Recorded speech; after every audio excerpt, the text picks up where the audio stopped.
Alam niyo ba, ang pagnanakaw ng motor vehicle ay hindi na punishable sa ating revised penal code under Article 310 o sa tawag na qualified theft. Ngayon, ang pagnanakaw ng sasakyan ay parurusahan sa ilalim ng ating Republic Act number 6539 o sa Anti-Carnapping Act of 1972 at nagkaroon ng karagdagang pag-amyenda nito. Ito ang Republic Act number 10883 o sa tawag na the New Anti-Carnapping Act of 2016 kung saan mas hinihimay-himay at mas pinabigat ang mga parusa nito. Tara, pag-usapan natin.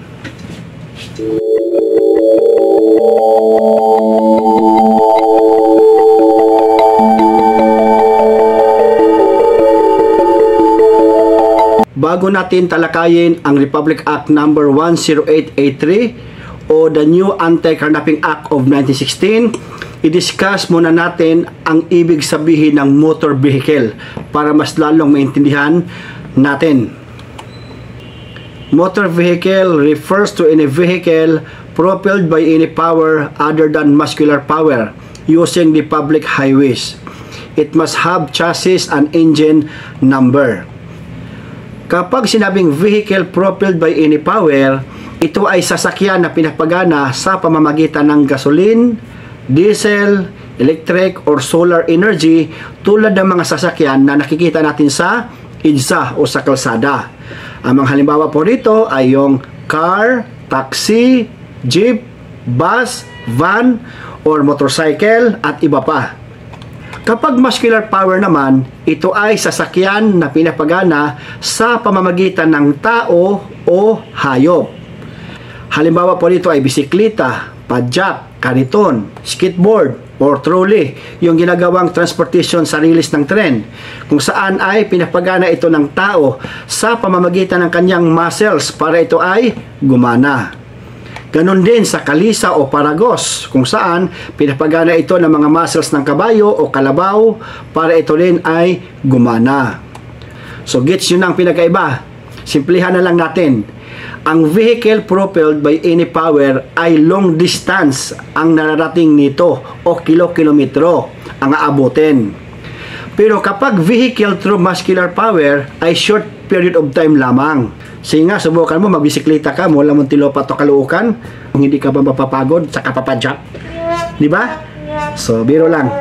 Ito ang mga motor vehicles na hindi nakapaloob sa ating Republic Act 10883 or the New Anti-Carnapping Act of 2016. Ito yung mga road rollers, trolley cars, street sweepers, sprinklers, lawn mowers, bulldozers, graders, forklifts, amphibian trucks, and other cranes if not used on public highways, vehicle which run only on rails or trucks, tractors, trailers, and traction engines of all kind used exclusively for agricultural purposes. Pero kung magaling ka mag-company, yung bisikleta nilagyan mo ng motor at gumana, motor vehicle lang tawag doon. Try mo daw i-register sa LTO kung papayagan. Joke lang.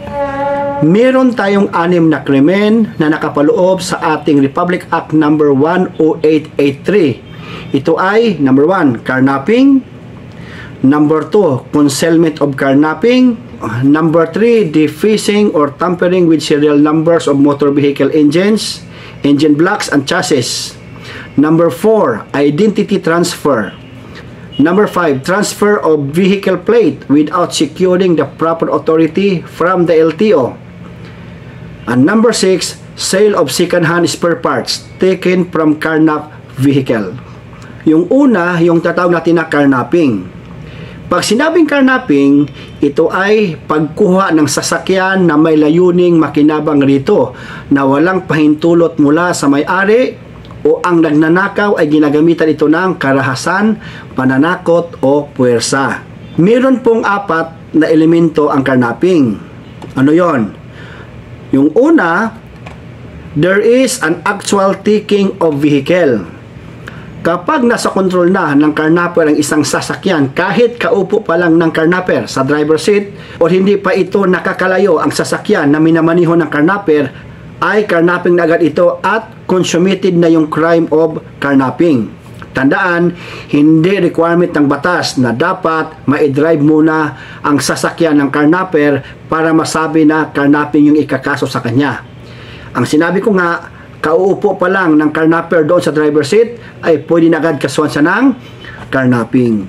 Number 2, that the vehicle belongs to a person other than the offender himself. Ang sasakyan ay hindi sa kanya at kinuha na walang paalam. Carnapping na agad ang kaso dito, kahit kilala man niya o hindi yung may-ari ng sasakyan. Ganon din kung may-ari man o hindi ang nagmamaniho ng sasakyan at kinuha mo ito, ay carnapping na agad ang magiging kaso mo. Number 3, that the taking is letter A, without the consent of the owner thereof. Letter B, was committed by means of violence or intimidation of persons. Or letter C, using force upon things. Kinuha ang sasakyan na walang paalam sa may-ari o ginamitan ng dahas sa pamamagitan ng pagtutok ng barel o kutsilyo para makuha ang susi at mabuksan ang sasakyan. O pwede rin binasag ng carnapper ang bintana ng sasakyan para mabuksan at makapasok ito, ay carnapping na agad ang magiging kaso doon sa offender. Number 4, that the offender intends to gain from the taking of the vehicle. Ang layunin ng pagnanakaw o pagkuha ng sasakyan ay para makinabang tulad ng paggamit nito o pagbinta nito sa iba para siya ay kumita. Tandaan, regardless of the value of the motor vehicle taken of any person who is found guilty of carnapping, the penalties are letter A, imprisonment of not less than 20 years and 1 day but not more than 30 years when the carnapping is committed without violence against or intimidation of persons or force upon thing. Letter B, imprisonment for not less than 30 years and 1 day but not more than 40 years when the carnapping is committed by means of violence against or intimidation of persons or force upon thing. Letter C, penalty of life imprisonment shall be imposed when the owner, driver, or occupant of the carnapped motor vehicle is killed or raped in the commission of the carnapping. Letter D, when the crime of carnapping is committed by criminal groups, gangs, or syndicates, or by means of violence or intimidation of any persons, or force upon thing, or when the owner, driver, passenger, or occupant of the carnapped vehicle is killed or raped in the course of the carnapping, shall be denied bail when the evidence of guilt is strong. Number 2, concealment of carnapping. Ito ay may parusang 6 na taon hanggang 12 taon na pagkakulong at may kaparihong multa sa kaparihong presyo ng sasakyan o sa mga parte nito.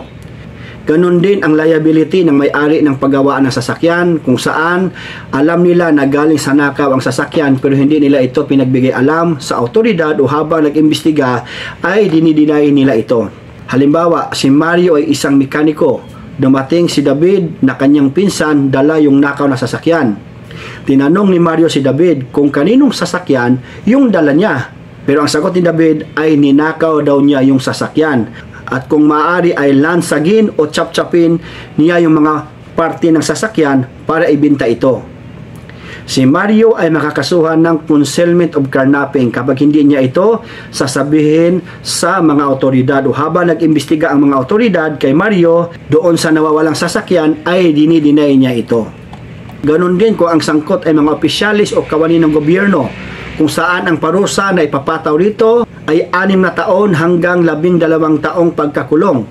Kalakip ang pagtanggal nila sa serbisyo publiko at hindi na maaari makakuha ng mga benepisyo nung sila ay nagtatrabaho pa sa pamahalaan at hindi na payagan makapagtrabaho muli sa ating gobyerno. Number 3, defacing or tampering with serial numbers of motor vehicle engines, engine blocks, and chassis. Makakasuhan ang isang tao kapag sinira, binago, pinalitan, binura o ginasgasan ang original o ang nakarehistrong serial number ng makina ng sasakyan pati ang engine blocks at chassis. Ganon din sa isang sasakyan na galing sa ibang bansa at ini-import dito sa Pilipinas, kung saan iba ang serial number ng engine block o sa chassis na nakadeklara o hindi tugma sa listahan na nakatala sa Bureau of Customs, ito ay madeklarang tampered serial number. Number 4, identity transfer.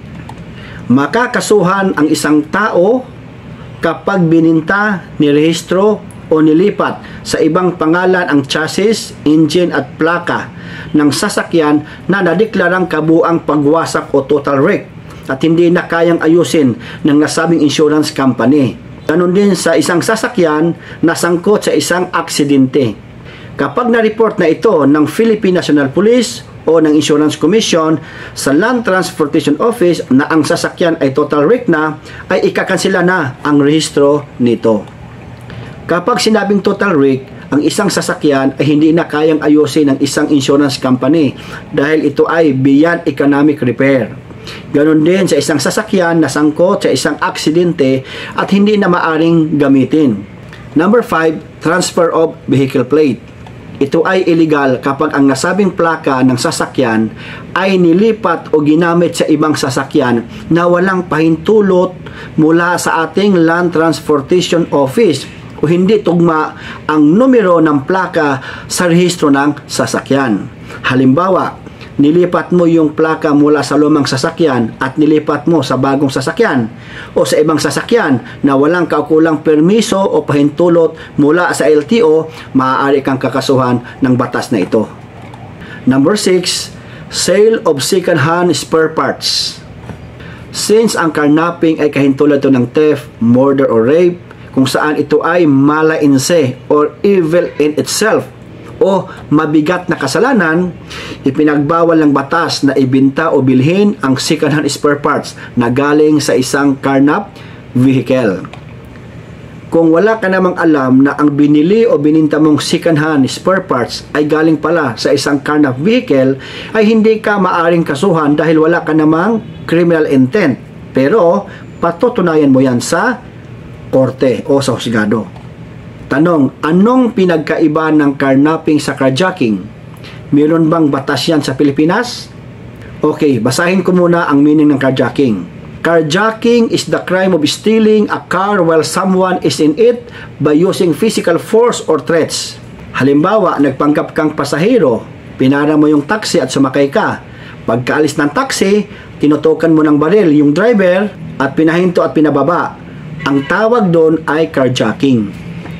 Tanong, ano ang ikakaso sa carjacking?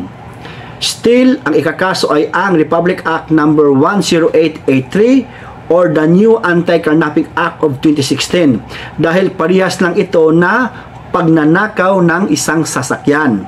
Tandaan, kapag carjacking ay in motion or in transit yung sasakyan.